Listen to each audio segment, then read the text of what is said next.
So I'd like to welcome you to Forecast. It's our regular podcast that looks at security issues in cybersecurity and hopefully will give you some insight into providing a more secure environment for your business. I'm talking to Steve Nice. He's our Chief Technologist and Security Advisor for Node 4. And we were going to talk, first of all, Steve, about the new general data protection regulations that the EU are looking to enforce in 2017. Now, despite the fact that we are Brexiters and we're going to be leaving the EU, the UK government is going to adopt the new legislation, I guess, in order to trade efficiently with the EU. Tell us a little bit about some elements in the legislation that might be pertinent to what we've been talking about. Yeah. So obviously, not every company is going to be is going to fall under these the new regulations. However, you need to be aware that if you do, what you actually need to do to protect yourself. So the key is actually around personal data. So if your business stores or transacts any personal data, you are affected. And that I would have thought most companies would affect, because you're always going to store customer details unless you're very transactional in terms of just take it, and people always want to collect data in terms of promotional stuff they want to do. So it's going to be quite a lot, isn't it? It is, exactly. And the key point to take away from the regulations is that you have to have something in place to detect and report and investigate data breaches. So this is, as well as the protection aspect, we're also looking at the ability to detect things. Correct, that's right. So while we can put things in place to protect our business, such as firewalls and WAFs and intrusion protection systems, antivirus, what we also need to do is detect breaches happening, which at the moment, so you may have your firewall blocking the attempted hacks or intrusions. You've also now got to detect them and report and be able to investigate them as well. So you've got to have tools in place, such as a SIEM, in order to detect when these things are happening and detect when, for instance, data is leaving your system. Because having a firewall in place, for example, isn't going to detect data leaving your network. Indeed, no, it isn't. Yes, and I guess that regarding detection methods, then, what would you recommend? What is going to be the best practice in terms of getting this in place for businesses? Yeah.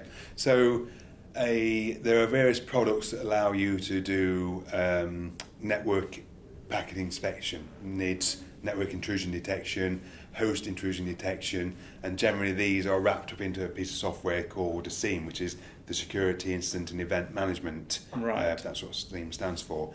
So that basically allows you to collect logs from systems, so for your audit and your investigation of breaches. So basically you have a central log collection point. So you basically point all your devices' logs to the SIEM, and it then correlates that information with the network intrusion detection systems as well, and the host intrusion detection systems, basically to build up a picture of what's happening within your network. So the analogy I use is a CCTV for your network, so you can actually see what's happening at any particular point in time. And it'd be a central resource for that. Yes, because everybody generally worries about the borders and things coming in, and nobody's actually looking internally to see what's going on. Correct, that's right, because a lot of breaches happen internally as well. Yeah. So it doesn't necessarily mean that it's an external bad actor or an external hacker.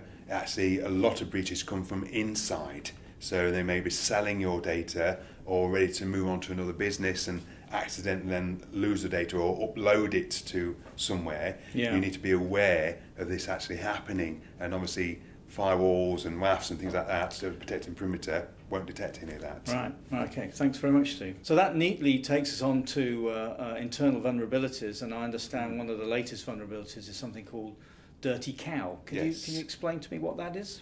Yeah, so basically that's a vulnerability in the Linux kernel. COW being an acronym for copy on write. Right.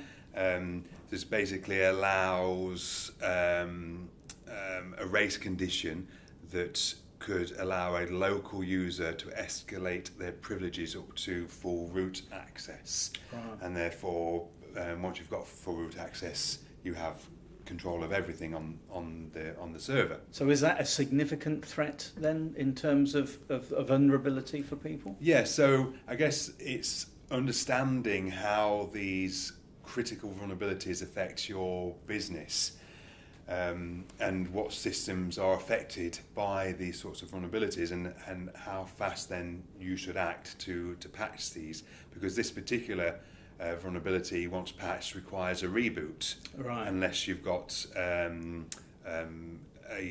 certain type of kernel that allows hot fixes to be put in place. Right. But most of them are potentially need a reboot. So it's that balancing that act of, okay, do I need to apply this patch and therefore reboot my systems, or am I comfortable with living with the fact that this vulnerability exists? So how are customers going to know, make that decision? What do they need to have in place in order to do that?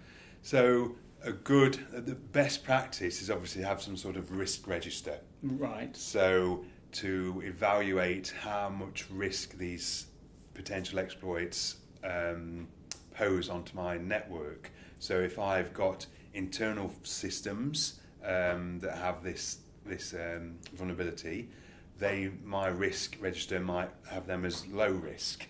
But if I have an external facing system, that might be at high risk. But having said that, if my external facing system doesn't have any local user logons, then am I at risk? Right. Because you do need, at this point in time, a local user logon to exploit, which actually is now easy to exploit. You can go onto GitHub and Right. download exploits for this vulnerability. So I guess this risk register is going to have to be based on some sort of auditing that you're going to have to do, and that's not running around with a clipboard, I take it. That's going to be some sort of electronic auditing that you're going to. And again, what would you use for that? Yeah, so there are obviously bits of software that allow you to audit your systems and to detect systems. That's basically what you need to do is, as well, once you've got your baseline of which systems you've got, you then need something that runs on a regular basis to identify systems that are new systems that are being brought online, and are they up to date